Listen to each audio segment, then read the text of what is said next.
Сәлем достар, бүгін сіздермен бірге овощной рагу деген тамақты жасап көретін боламыз. Дәмі өте ерекше және еті тушеный болып піседі екен. Сіздерге жасап көруге кеңес беремін.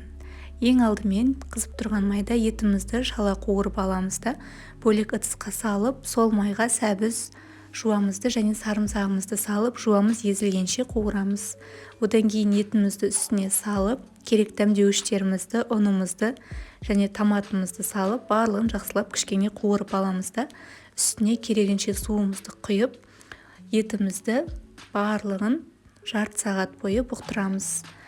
Бұқтырып болғаннан кейін үстіне картопымызды салып, одан кейін горохымызды салып, және укропымызды салып, барлығын жақсылап картошкамыз піскенше астын басып қойып бұқтырамыз. Дәмі өте дәмді болып шығады, жасап көріңіздер. Баршаңызға ас болсын, сіздермен болған Гүлзада.